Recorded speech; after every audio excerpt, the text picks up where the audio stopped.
to my channel and for another video. Thank you for my return subscribers for returning, and hello from here, my name is Carrie's Beauty. In today's video I'm going to be doing a postpartum Q&A video. I went on to Instagram and did a questions box and asked you all to ask me some questions about my postpartum after my son, who was born a week ago, which has gone so fast. So I will be answering all of them for you all today. So I hope you all enjoyed today's video. Please don't forget to like, comment and subscribe to the channel, and please make sure notification bell is on for you. Let's go straight into the video. So I have a few questions that I'm going to be answering to do with my postpartum. So there's like a couple of questions. Some of them are like there's one that's like about 3-4 things within the question, so I'm going to be going through it with you all. So the first question is, how's your recovery going? My recovery is actually going really well, considering on the circumstances I had to go through when I had my son Axel. It started off quite hard because I couldn't do a lot of the things I sort of can do now, because I was really sore. I had the dressing still on, so the dressing made my movements a lot less, is it motive? I think that's the word, motive. So I couldn't like move around as much as I can now that my dressing is off.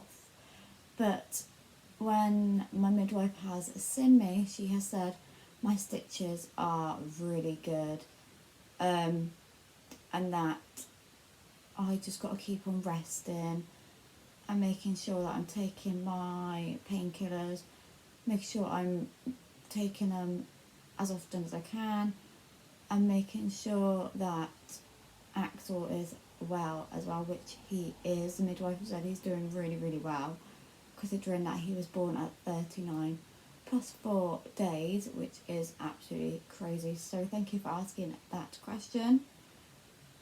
Another question is, how are you finding it with 2 boys?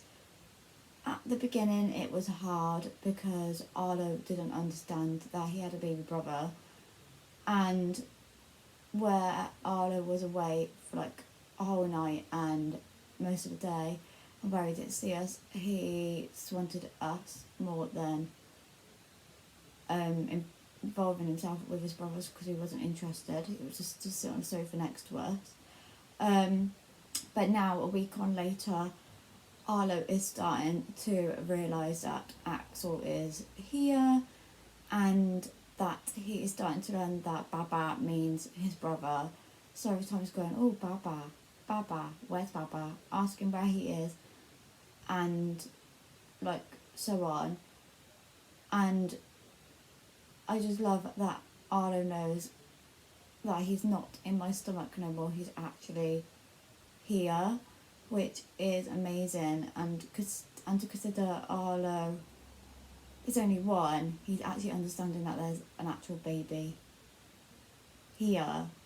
And it's just amazing how he's done so well with him. Like, he's managed to like touch his head, try and poke him in the face, which is not the ideal thing to do. He's understanding that when he's on his bum change, he needs to change him mat. When he's crying, he's not sure on what to do, he's just like blank faced. And yeah, I'm loving having both of my babies together now, and I'm just loving life with 2 baby boys. I don't want to change it for the world either. So thank you for asking that question. Another is birth. So let's tell you a bit about my birth story. Basically, about 2-3 weeks before, I had to have a scan done because Axel was breech transverse, which means his head was in my rib on my right side, and his legs and bum were on my left side at the bottom. so which means his bum and legs would come first instead of his head. So Axel's head was basically stuck in my rib cage from December, and when they said I was breech. So I've been breech from December all the way till February, which is quite a long time. And to consider all the pain that was in my rib, it was getting really, really hard to walk, hard to eat, hard to breathe. So they gave me 3 options on what to do for birth. So they said, 1, to try and turn Axel, which I wouldn't have considered because it would have been very, very painful from the rib. And especially him being breech and transverse, it's not ideal for me to be in that pain. Another was just to leave it and to see if I was to go into labour. Naturally, I was not considering on doing this because it is very, very dangerous for a breech baby to come out because of the umbilical cord could come out unattached. And so many things could go wrong. And the other option was to have elective C-section. So I chose that option to have an elective C-section. So they booked the elective C-section in for the 23rd of February.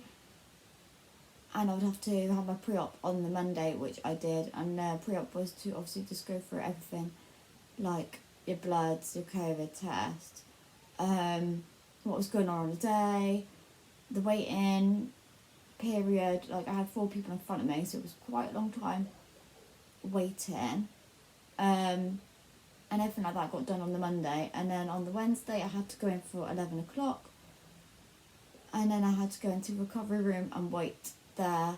So I had nurses and doctors coming to see me, just doing observations, just going through what the paperwork that you had to sign and things, because you have to give consent for them to do a C-section, then to just go through the information on just everything that's going to happen. I ended up getting ready for the C-section around 2:30, 3:15, and we went to theatre about 10 to 3 o'clock I think it was. And obviously they had to prep you in the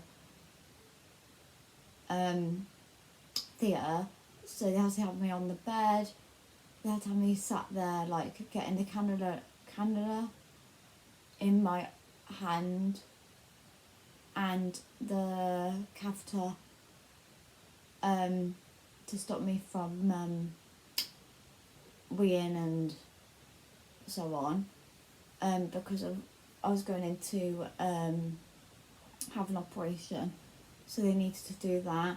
And then they had to prep my back, so they used like this really, really cold, horrible spray to numb your back, so then you wouldn't feel the epidural going in your back. But this is where it got really, really painful for me, because of where I've got mild scoliosis. If you do not know what that is, then it basically means my back is like this, with like a curve, and it goes like that down to the bottom, because you can see the curve from the top like that, which just means it's like A or C symmetry. So if my back goes like that, and it should be straight, and it's not. And that was caused by Arlo. So it was very, very hard for me to have the epidural, because I could feel the needle, and it was the worst pain of my life. It was so sore, it made me cry, and they obviously hit a nerve for me to cry, because my sclerosis is when my back is so sensitive. But after that, they then led me down, because where I was so numb, they were like asking if I could feel my legs or anything like that. I was like, no, I can't even feel nothing. Like, you can't even feel from your, I couldn't feel from my boobs downwards. I could not feel nothing. The pins and needles were like, you couldn't feel nothing. And then they did like another test, and they did like an ice test for you to feel where you're numb, so they would know where to cut. And that was really, really horrible as well. And then it just got to the point where they cut me open, didn't feel a thing, which was amazing. All I felt was a lot of shoving and pushing, and it just, people say it felt like washing up, it just felt like a lot of shoving and pushing, which felt absolutely normal to me.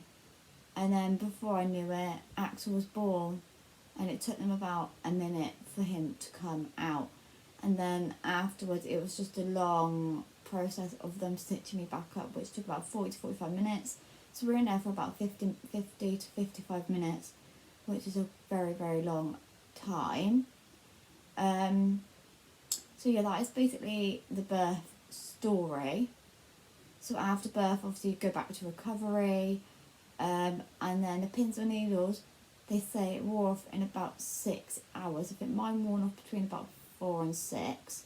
When I started feeling my legs again and things like that, it was really, really weird. But yeah, we were in recovery basically the whole time, from like start to finish. Recovery was really nice. Like, they offer you food. They were offering me a cup of tea. They were just helping you like sit up in bed. But luckily I had my partner to help me with Axel, with feeding, changing his bum and things like that, because obviously I couldn't do it from where I was numb from pretty much everywhere. But we did order some food. We ordered a McDonald's as well in recovery, which was absolutely amazing. Cup of tea was absolutely amazing. And then it got to the point where they had to get me out of bed, and that was about midnight, and they got me from the bed to the chair, which really, it felt difficult from where my legs were like weak. But I managed to do it, and I managed to sit in the chair for a long time, and I managed to go back to the bed. And then, yeah, and then by the morning they took the catheter out, and they said it might take at least, it took at least 6 to 8 hours, they said, for it to work. So basically you could go to the toilet. It took about 2.5 to 3 hours for me to go to the toilet, my first, because they say you've got to do 2 to 3 weeks before you can leave. And I did a maximum of 3, and they said I could go literally that Thursday morning. Well, no, I went Thursday afternoon at about 4:30. So it was quite a quick process, and obviously they had to give me fragment to, which is injections to inject yourself, to stop you having blood clots, and they give you a course of that, and they give you a course of painkillers to take as well for your stitches and for the pain as well. So yeah, that's pretty much it. And then another question is, how are you coping with 2 kids? Everyone says it's hard having 2 under 2s. At the beginning, yes, it is hard. I'm not going to lie. I'm going to be truthful here. It has been difficult, especially getting them in the same routine as each other, and for them to just get to know each other as well. But we are coping really, really well, because we have a really supportive circle around us. We have a load of family, a load of friends. Family have asked to do, they've just done our washing for us. They've even brought us food round as well. And if we ever need anything from the shop, they're going to go and get it for us.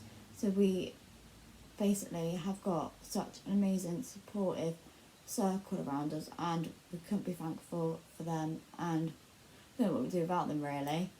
So that is basically all the questions answered now. So I hope you all enjoyed today's video. Please don't forget to like, comment and subscribe to the channel. Please make sure the notification bell is on before you leave, and I'll see you all soon for another video. Love to you all. Bye guys.